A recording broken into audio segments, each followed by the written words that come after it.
Hello दोस्त, नमस्ते, प्रणाम। मैं हूं आपकी संगीत दुनिया में सुजासी। आज आप लोगों के लिए एक बहुत ही प्यारा सा शिव भोले का गीत लेके आई हूं। आप लोग बताइए, आप लोगों को यह गीत कैसी लगी। इसे मैं हूँ मंजू शर्मा। मेरे चैनल का नाम मंजू शर्मा 5089 है। आप लोग उस पर जाइए और खोलिए और शिव भजन सुनिए। अगर पसंद आएगी तो लाइक शेयर सब्सक्राइब जरूर कीजिएगा।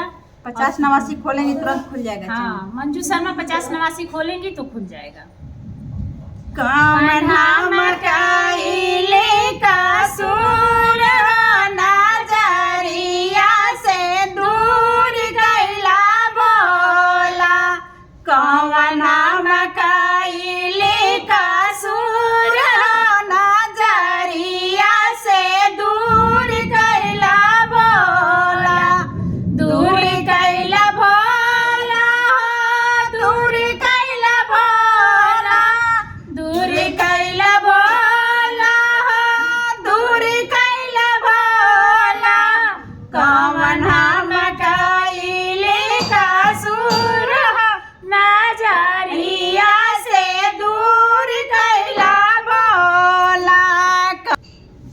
बड़ा तप कइले ता दर्शन पावले, बड़ा तप कइले ता दर्शन पावले।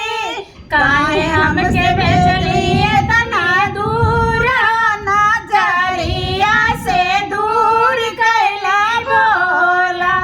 काहे हमके भेजलिए तना दूर, नजरिया से दूर कैला भोला। कौन हम कइले कसूर, नजरिया से दूर कैला भोला। दूर कैला भोला, दूर कैला भोला, दूर कैली भोला, दूर कैली भोला। कौन हम कइले कसूर, नजरिया से दूर कैला भोला। भोर भोर चढ़ावली रउआ के बेलपतिया, भोरे भोरे चढ़ावली रउआ के बेलपतिया। केतना चढ़ाई हम दूर, नजरिया से दूर। केतना चढ़ाई हम दूर, नजरिया से दूर कैला भोला। केतना चढ़ाई हम दूर, नजरिया से दूर कैला भोला।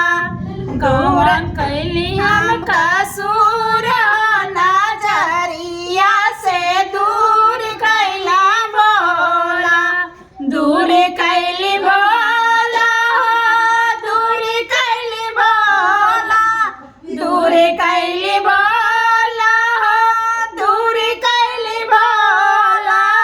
कौन हम कइले कसूर, नजरिया से दूर कैला भोला।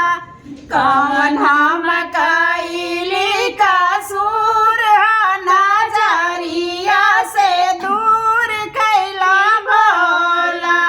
बड़ा रे जतन से मिलन जनमावा, बड़ा रे जतन से मिलन जनमावा। रखली शिव जी अपने शरणवा, रखली शिव जी अपने शरणवा। कौन हम कइले कसूर, नजरिया से दूर कैला भोला।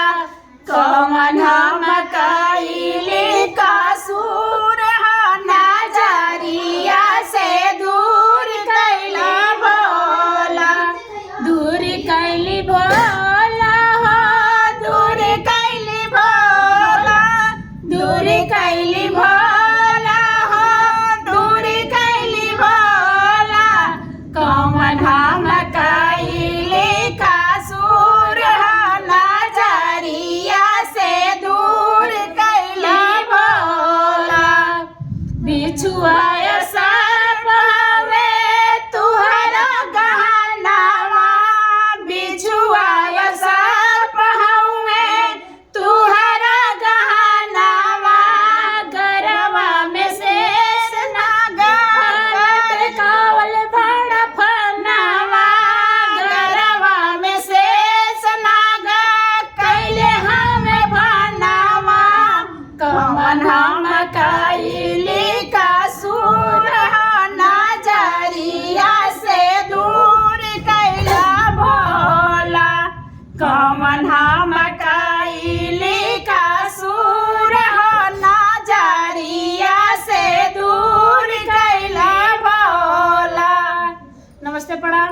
ऐसे ही नेक्स्ट वीडियो में हम लोग मिलते हैं। आप लोग वीडियो जरूर देखें। हाँ, एक नए वीडियो के साथ एक नए वीडियो के साथ फिर मिलते हैं।